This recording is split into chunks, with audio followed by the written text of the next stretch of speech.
नमस्कार प्यारे बच्चों, स्वागत है आप सभी बच्चों का आपके अपने YouTube चैनल अरविंद बिडलान में।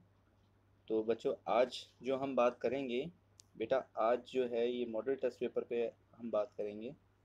और ये कक्षा 9th का मॉडल टेस्ट पेपर है सोशल साइंस का।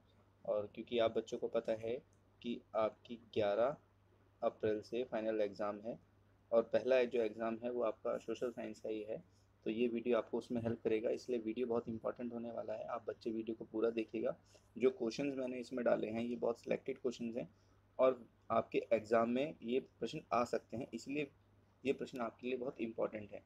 ठीक है, तो वीडियो आपके लिए बहुत इंपॉर्टेंट है, इसलिए वीडियो को पूरा देखिएगा, बहुत ध्यान से देखिएगा। जो बच्चे चैनल से नए जुड़े हैं चैनल को सब्सक्राइब कीजिए, वीडियो अगर अच्छी लगी तो लाइक कीजिए और दूसरे बच्चों को भी शेयर कीजिए बेटा। ठीक है, तो यहाँ पर आप जैसे देख पा रहे हैं कि 40 नंबर का हमने पेपर लिया है। ठीक है, तो इसको शुरू करते हैं हम। देखिए, जैसे पहले प्रश्न में हमसे पूछा गया है, यहाँ पर 1 नंबर के प्रश्न हमें दिए हुए हैं। ठीक है, तो जैसे पहला प्रश्न हमसे पूछा गया है, निम्न में से कौन सा देश धुरी शक्ति समूह का देश था है। ठीक है, तो हमें उस देश का नाम बताना है जो धुरी शक्ति समूह का जो था उसमें जुड़ा हुआ था। तो यहाँ हमें 4 ऑप्शन दिए हुए हैं, तो इसका जो सही जवाब है वो है ऑप्शन नंबर बी, जर्मनी। ठीक है, तो जर्मनी जो था ये धुरी शक्ति राष्ट्रों से जुड़ा हुआ था। इसके बाद क्वेश्चन नंबर सेकंड देखिए, विश्व में सबसे अधिक वर्षा कहाँ होती है। तो सबसे ज़्यादा वर्षा जो है विश्व में मासिन राम में होती है। और मासिन राम कहाँ है, ये हमारा मेघालय में है। ठीक है, मेघालय।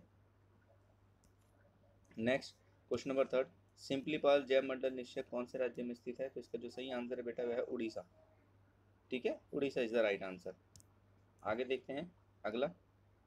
आगे क्वेश्चन में हमसे पूछा गया है क्वेश्चन नंबर 4 में, राज्यसभा में राष्ट्रपति कितने सदस्य मनोनीत कर सकता है। तो राज्यसभा में जो राष्ट्रपति है वो 12 सदस्य मनोनीत कर सकता है। और अगर हम लोकसभा की बात करते हैं, अगर क्वेश्चन में आ जाता लोकसभा का, लोकसभा में कितने सदस्य मनोनीत करता है, तो वो है 2। ठीक है, और राज्यसभा में कितना है, राज्यसभा में 12। चलिए आगे देखते हैं क्वेश्चन नंबर 5वां।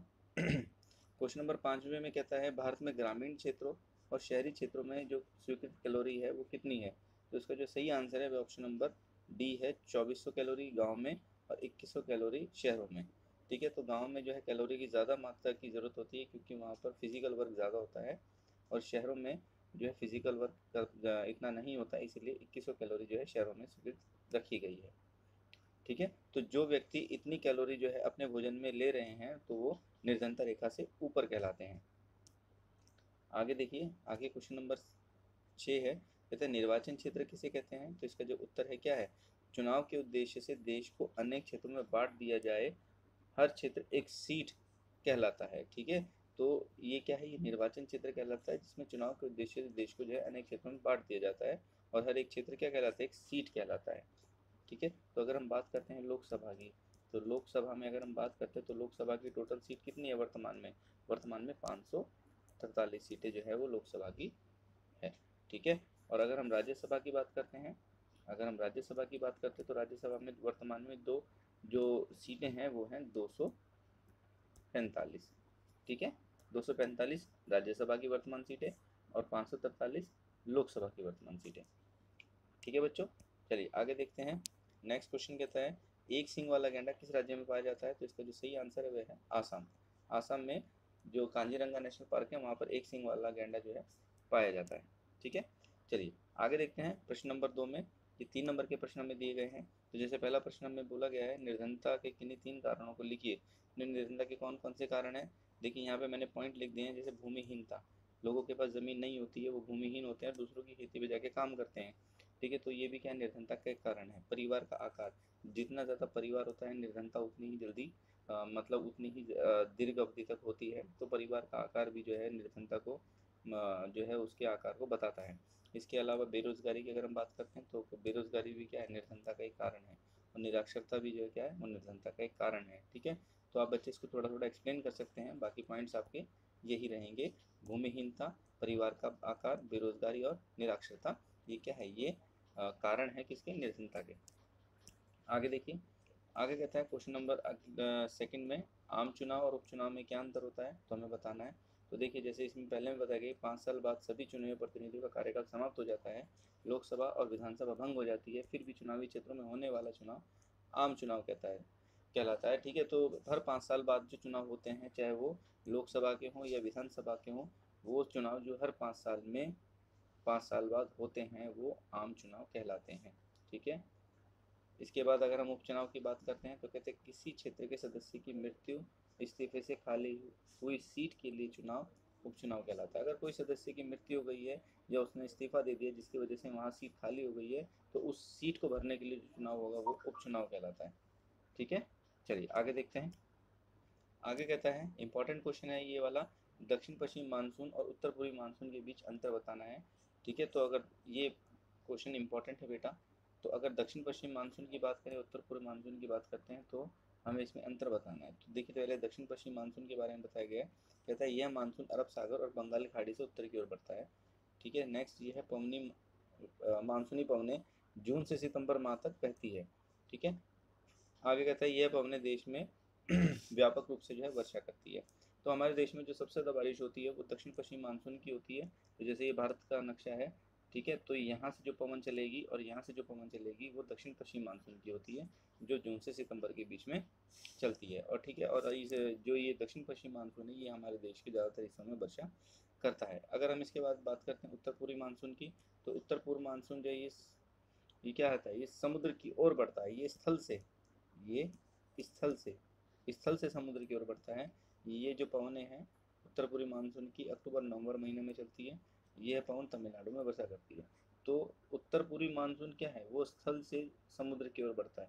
और उत्तर पूर्वी मानसून में जो पहली बारिश होती है वो तमिलनाडु के कोरोमंडल तट पर होती है। ठीक है, और दक्षिण पश्चिम मानसून में जो पहली बारिश होती है वो केरल के मालाबार तट पर होती है। ठीक है बच्चों, चलिए आगे देखते हैं। अगला क्वेश्चन हमसे पूछा गया है वायसराय की जो वायसराय की संधि थी उसने द्वितीय विश्व का कारण क्यों बनी। तो वायसराय की संधि द्वितीय विश्व का कारण क्यों बनी, तो इसके उत्तर को देखते हैं। कहता प्रथम विश्व युद्ध का अंत तो हो गया परंतु सदा के लिए युद्ध समाप्त नहीं किया गया। पराजित राष्ट्र जो है जर्मनी पर अपमानजनक वायसराय की संधि क्या हुई, ये थोप दी गई। ठीक है, संधि को थोप दिया गया। इसके बाद जो जीते हुए विजित राष्ट्र थे उनकी आशाएं पूरी नहीं हुई थी। जर्मनी का जो जर्मनी पर क्या लगाया गया, जर्मनी पर जो है 6 अरब का, इस पर 6 अरब का क्या लगाया गया, जुर्माना लगाया गया। और जर्मनी का जो संसाधन से भरा, जो खनिज संसाधन से भरा राइनलैंड था वो मित्र राष्ट्र ने उस पर कब्जा कर लिया। दूसरा युद्ध ही उनकी आकांक्षा को, उनकी आशाओं को पूरा कर सकता था। तो ये जो वायसराय की संधि थी ये द्वितीय विश्व का कहीं ना कहीं कारण बनी, क्योंकि इस वायसराय की संधि से जो जर्मनी के लोग थे वो काफ़ी अपमानजनक महसूस कर रहे थे और बदला लेने की जो है उनके मन में बात चल रही थी। ठीक है, चलिए आगे देखते हैं। अगला क्वेश्चन कहता है क्वेश्चन नंबर 5 में भारत का राष्ट्रपति नियुक्त होने के लिए कौन कौन सी योग्यता अनिवार्य है।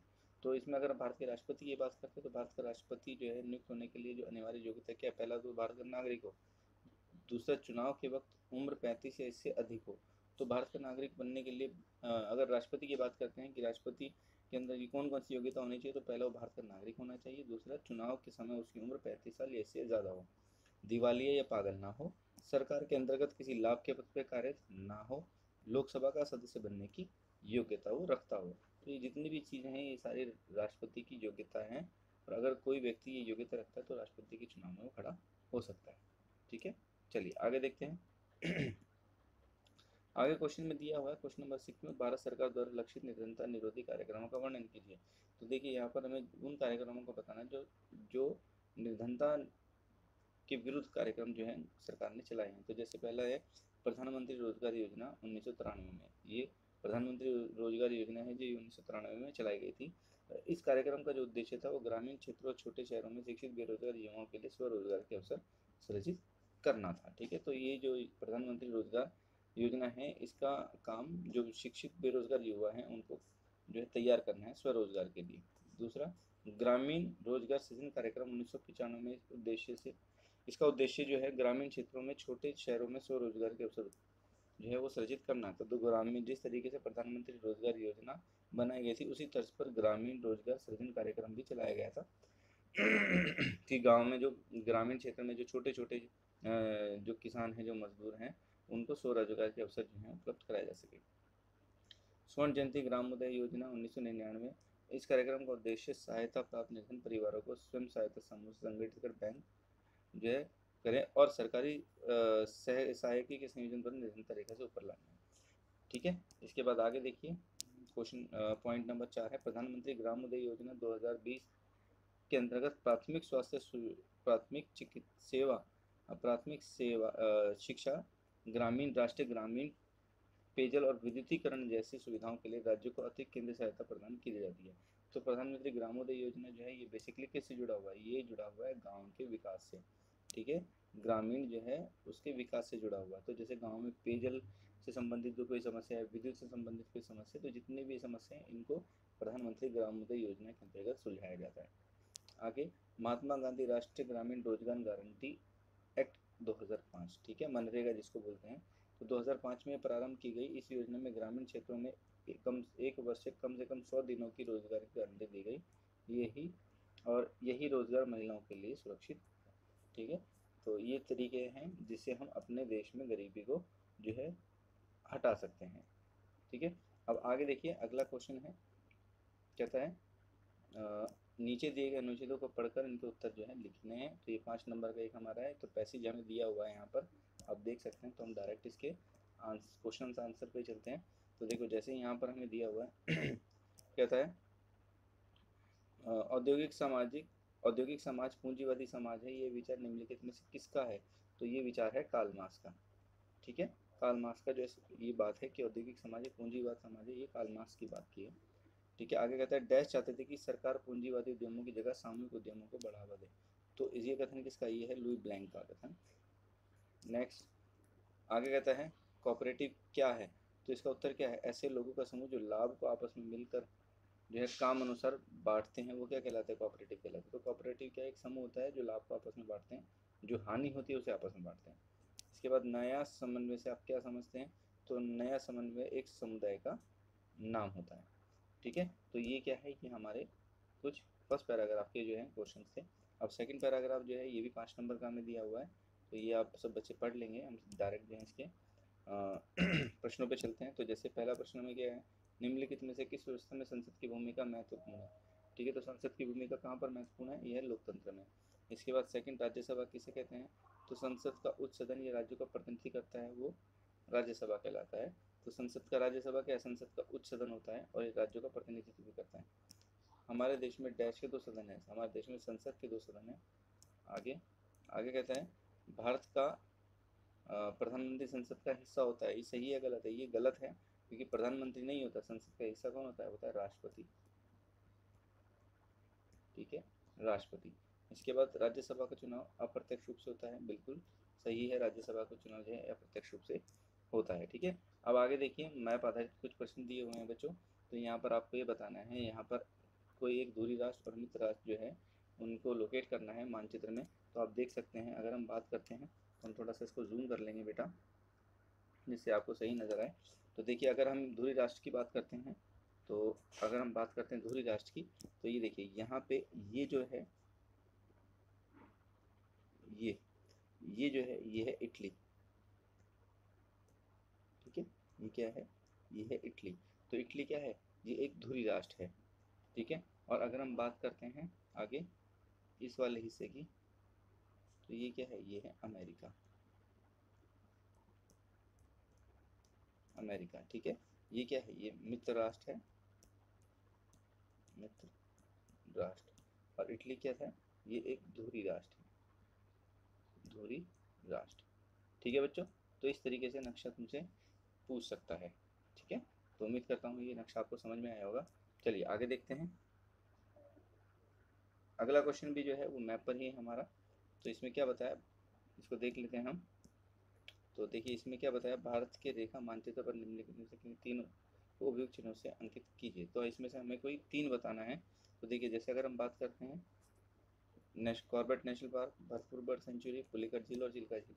तो देखिए, अगर हम इसकी बात करते हैं तो ये हमारा, और हाँ एक और दिया हुआ है यहाँ पर लास्ट में, वुलर झील। तो देखिए, अगर हम बात करते हैं पहले कॉर्बेट नेशनल पार्क, तो जिम कॉर्बेट नेशनल पार्क कहाँ पर है? उत्तराखंड में पड़ता है।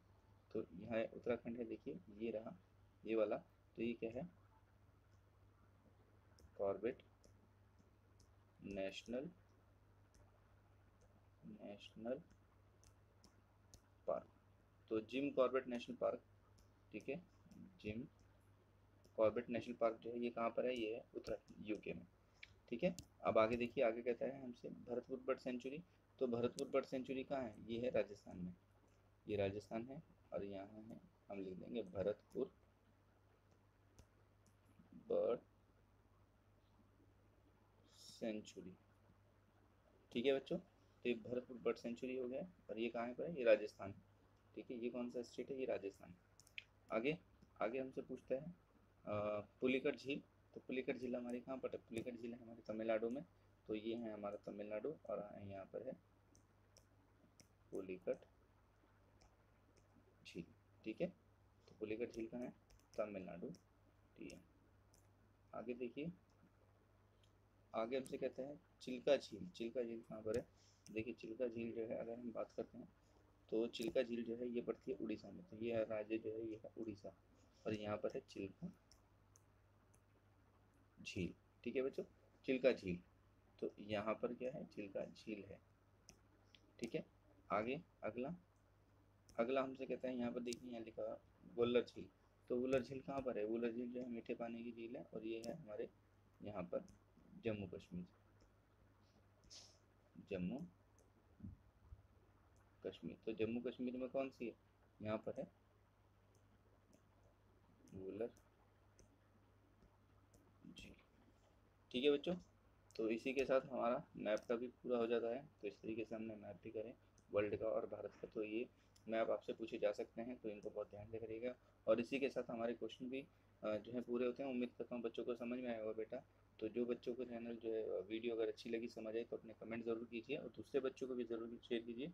और जो बच्चे चैनल से नहीं जुड़े हैं, चैनल को सब्सक्राइब कीजिए, ताकि मैं और ज़्यादा से ज़्यादा बच्चों के लिए मोटिवेट हो सकूँ वीडियो बनाने में। और ये वीडियो पूरी देखिएगा बेटा, क्योंकि ये वीडियो आने वाले जो 11 अप्रैल है उसके एग्ज़ाम में आपके लिए काफ़ी फ़ायदेमंद होने वाली है। ठीक है, तो मिलेंगे फिर हम अगली वीडियो पे। Thank you.